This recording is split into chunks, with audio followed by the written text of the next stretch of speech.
انسان وہ جو صاحب عقل ہو. عقل ایک ٹول ہے. اب میں نے اس عقل سے کرنا کیا ہے یہ مجھے پتہ ہونا چاہیے. آپ کے گھر میں بیلچا ہے, آپ کے گھر میں چھری ہے, آپ کے گھر میں کینچی ہے, لیکن اس کینچی کا یوز کیا ہے؟ بچہ ہے اسے نہیں پتا, وہ ہو سکتا ہے چھری اٹھائے اور کسی کو مار دے. چھری آپ نے گھر میں لوگوں کو مارنے کے لیے تو نہیں رکھی, آپ نے چھری رکھی جس سے سبزیاں کاٹی جائیں. اسی طرح کئی چیزیں آپ کے گھر میں ہیں. سلنڈر پڑا ہوا ہے, وہ اس لیے نہیں کہ گھر کو جلاؤ, وہ اس لیے ہے کہ کیا بناؤ, کھانا بناؤ. لیکن وہیں پہ کوئی بے وقوف ہو جو سلنڈر سے آگ بھی گھر کو جلا سکتا ہے. وہیں پہ کوئی ناکارہ انسان ہو جس کو اپنے دماغ پہ کنٹرول نہ ہو, وہ چھری سے کئی لوگوں کی جان کو لے سکتا ہے. مطلب ہے چھری, اس کے یوز جو ہیں وہ ملٹیپل ہیں. آپ کی مرضی اسے نیگیٹو وے میں یوز کرو, آپ کی مرضی اس کو پوزیٹو وے میں یوز کرو.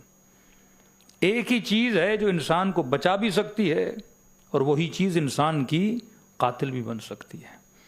یہ جو ٹولز خدا نے آپ کو دیے ہیں, مثلاً عقل ہے. اب اسی عقل کے ذریعے سے کوئی امریاس بن گیا.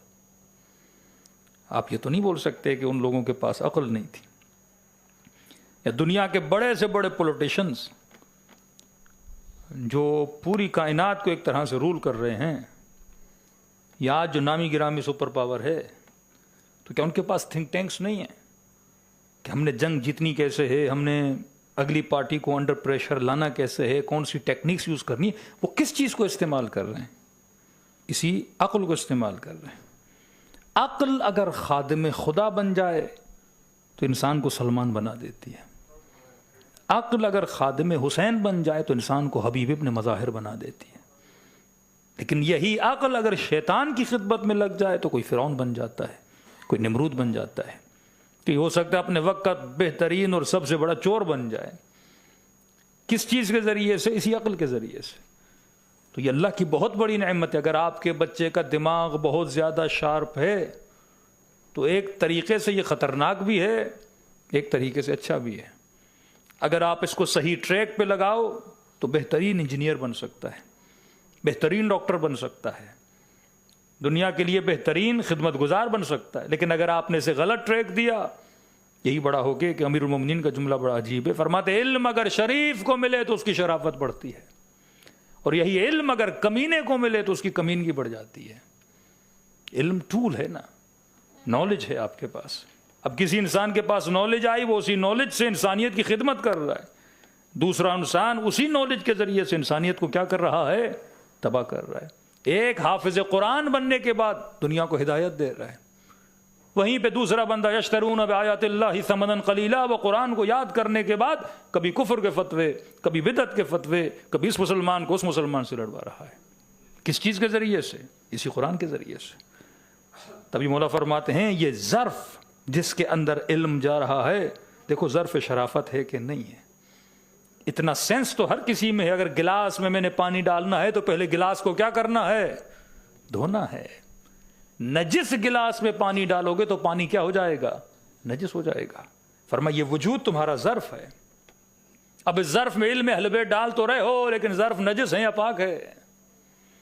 قلب نجس ہے یا پاک ہے؟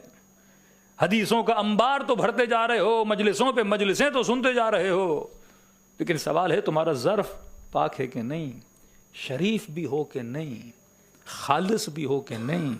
اگر خالص بن جاؤ گے, پھر جب علم جائے گا تو علم تجھے کیا دے گا؟ فائدہ دے گا. ورنہ آج دنیا کو مذہب میں آئے تو جتنا مولویوں نے لوگوں کو لڑایا, کفر کے فتوے کون دیتا ہے؟ مولوی دیتا ہے. بدعت کے فتوے کون دیتا ہے؟ مولوی دیتا ہے. دنیا کو جاہلوں نے تباہ نہیں کیا, دنیا کو پڑھے لکھے لوگوں نے تباہ کیا ہے. ایٹم بم کسی ریڈی والے نے نہیں بنایا, کسی ان پڑھ مزدور نے نہیں بنایا. یہ گولی, یہ کلیشنکوف, یہ جتنی لوگ پڑھے لکھے لوگ تھے نا. آج دنیا کے جتنے آپ پرائم منسٹرز دیکھتے ہیں, یہ کون ہیں؟ کوئی آکسفورڈ سے نکلا ہے, کوئی کیمبرج سے نکلا ہے, کوئی فلاں کی بڑی یونیورسٹی سے نکلا ہے, لیکن یہی کیا بنتے ہیں؟ دنیا کے سب سے بڑے بڑے ظالم بنتے ہیں. رسول خدا کے بعد جتنی جنگیں ہوئیں, جو سر فہرست تھے وہ کون تھے؟ اکابر امت تھے نا. جنگ جمل میں ایک طرف امیر المومنین, دوسری طرف نبی کی زوجہ ہیں. یہ کوئی عام لوگ تو نہیں ہیں. جنگ صفین میں ایک طرف علی ابن ابی طالب، دوسری طرف ابو سفیان کا بیٹا معاویہ ابن ابی سفیان. یہ کوئی عام انسان تو نہیں ہے جن کا امت احترام کرتے. عمرو عاص کون ہے صحابی؟ ہمارے ساتھ کون ہے؟ سعد ابن ابی وقاص کا بیٹا، فاتح ایران کا بیٹا. یہ کوئی معمولی بات تو نہیں ہے. عبداللہ ابن زبیر کون ہے؟ زبیر کا بیٹا. طلحہ کون ہے؟ یہ کابر امت کے افراد تھے. تو پوری کائنات میں جب آپ دیکھتے ہیں وہ جھگڑا ہو، وہ لڑائیاں ہو، وہ اختلافات ہوں، سر فہرست ایک پڑھا لکھا آدمی ہوتا ہے. لیکن وہ جملہ جو امیر القرآن میں خدا اتنی قسمیں کھانے کے بعد کہے، قد افلح من زکاہا وقد خاب من دساہا. کبھی کہ والشمس وضحاہا والقمر اذا تلاہا والنہار اذا جلاہا واللیل اذا یغشاہا والسماء وما بناہا. اتنی قسمیں کھانے کے بعد خدا کہے کامیاب کون ہے؟ قد افلح من زکاہا. کامیاب وہ ہے جس نے اپنے اندر کو صاف ستھرا کر دیا، جس نے اپنا کیا کر دیا؟ تزکیہ کر دیا. بھئی یہ پلاٹ آپ نے لیا، میں نے یہاں پہ مسجد بنانی ہے، تو پہلے کیا کرو گے؟ کچرا نکالو گے نا، گندگی کو پاک کر دو گے نا، صاف کر کے اس فرش کو دھو گے، صاف ستھرا پاک و پاکیزہ ہوگا، پھر فرش بچھاؤ گے، پھر حسین کی مجلس کرواؤ گے. تو ایک چھوٹا سا پلاٹ لینے کے بعد میں تب تک مسجد نہیں بنا سکتا جب تک اس کو پاک نہ کروں. تو تیرے دل میں حسین ابن علی کیسے آئیں گے جب تک تیرا دل پاک و پاکیزہ نہ ہو؟